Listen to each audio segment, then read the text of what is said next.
lụa cha cô cười nhưng mà có chân nó ta ôn la la như ta tôi 1 triệu mai không nói mày cả đây tôi vô khổng à tôi vô khổng mong nhắn là nè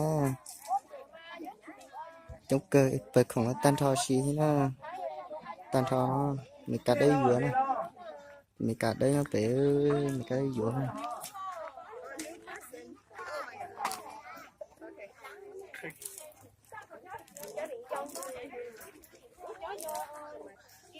so và lông đó cái gì chưa ít chừng nhân đời cho lô đấy mấy triệu ít chừng mày để có tiền luôn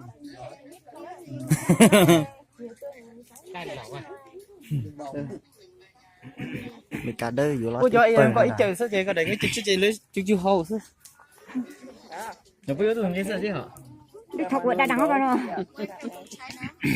It's a print. Oh, I see. No. You want to buy and tell people, oh, this is China. Oh, yeah. Well, there's that idea.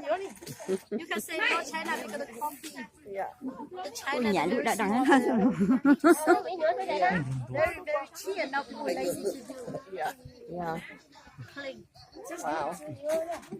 xuống à bà mong nói chuyện nói tiếng Anh gió ấy cậu cho lũ đọt đi nữa có một lá kia một cái gì mới có một lá kia một chiếc sau hồ ha nè hà cái số chợ đến mong thế à có nhiều là số gì ta có chữ của đấy nó Go to the I guess you can photograph it, right? You don't even nhà have tôi sẽ luôn đâu ấy to do any original design. nó có những copy chung Photograph something and print it. you can use it Okay, like thank 20, you. 30,000 you can buy you can show to them Look at how this sounds.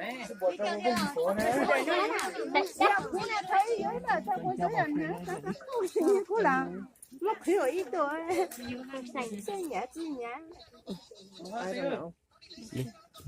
này là vô một hai đây Don't encourage Pressing. that. No. chi vô nó chứ để ta nữa chi vô này nhưng mà nhớ tới đây Anything with hemp. hả Anything else with hemp. giống như đi sao vô có cho tông đi vô cho mi từ mua cho cứ ôn tông mà lúc nó rồi cái này chứ đi mình mua hai cái cái đó em sẽ mua còn là cái lúc nó chi ông năng thế này nhưng mà tông nó mình cài vô cho tiền là ít đầy vô ít triệu đó qua chuẩn thun tông tiền đạo từ lời để cái đã đàn đấy té là lom tiền lúc mà 9 triệu nó lấy cử mày cả đây你有人到这要穿那么你有人到抢哦。nhiều mình nói tôi rồi啊，没弟弟没有那个别做， làm nên gì à Little baby thing. 那我车是要我把你倒贴了。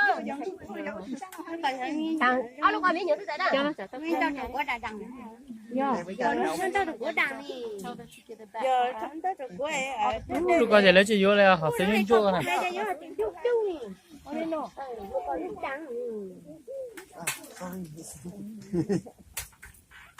có nằm đúng không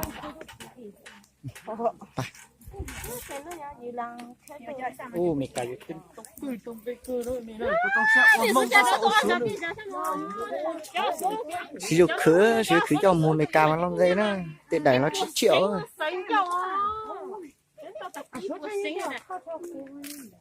Đấy, long đâu cả